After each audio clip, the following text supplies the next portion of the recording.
আসসালামু আলাইকুম। সবাই কেমন আছেন? আশা করি সবাই আল্লাহর রহমতে সবাই ভালো আছেন। আজকে আপনাদেরকে আমি দেখাবো যে আসলে আমরা কিছুক্ষণ সময় মোবাইল যদি টিপাটিপি করি বা নেট ইউজ করি, তাহলে দেখতেছি যে একটু সময় নেট ইউজ করলেই মোবাইল গরম হয়ে যায়। তো আজকে আপনাদেরকে আমি দেখাবো যে আপনারা অনেকক্ষণ সময় ধরে নেট ইউজ করতে পারবেন। তবে তাড়াতাড়ি মোবাইল গরম হবে না। তো চলুন দেখে আসি যে কিভাবে বা কি সেটিং করে রাখলে মোবাইল তাড়াতাড়ি গরম হবে না। ফার্স্ট টাইম আমি যাব আমার সেটিংস অপশনে। সেটিংস অপশনসের মধ্যে আমাকে যেতে হবে অ্যাপস। অ্যাপসের মধ্যে এই যে আমার অ্যাপসগুলো সবগুলো অ্যাপস শো করতেছে। আমার অ্যাপসে আমি ফার্স্ট যে অ্যাপস আছে আমি একটা ক্লিক করলাম। অ্যাপসের আমি একটু দেখতেছি যে এখানে একটা মেনু আছে নোটিফিকেশনস, এই যে তো বর্তমান নোটিফিকেশনগুলো অ্যালাউড আছে, আমি ওইগুলোকে অফ করে দেব। তো নোটিফিকেশন অন আছিল, আমি এটা অফ করে দিছি।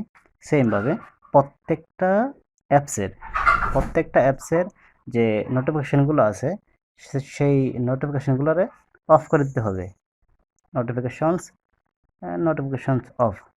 আসলে এতে আপনার অ্যাপসের বা আপনার এই যে আপনার যে প্রোগ্রামগুলো আছে এগুলোর কোনো ক্ষতি হবে না। যদি আমরা নেট ইউজ করি দেখা যায় যে এই অ্যাপসগুলা একটু পরপরই নোটিফিকেশনগুলো আসে, যার কারণে মোবাইল খুব তাড়াতাড়ি গরম হয়ে যায়। যার জন্য এই নোটিফিকেশনগুলোকে অফ করে রাখতে হবে। তো আপনারা আস্তে আস্তে সবগুলো অ্যাপসেরই যে নোটিফিকেশনগুলো আছে সবগুলোই অফ করে রাখবেন। এটা অফই আছে। ক্লক, হ্যাঁ, এগুলোকে আপনি অফ করে দিবেন।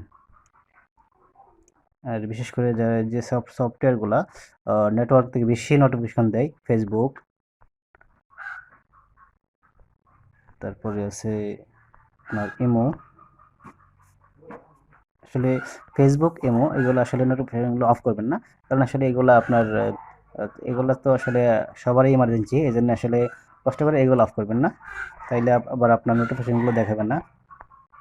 আর বিশেষ করে আমরা অনেকেই কী করি, এই যে মোবাইল চার্জে দিয়ে মোবাইল টিপাটিপি করি। আসলে মোবাইল চার্জে দিয়ে মোবাইল কোনো কাজ করবেন না, তাইলে আসলে এমনিতেই মোবাইল গরম হয়ে যাবে।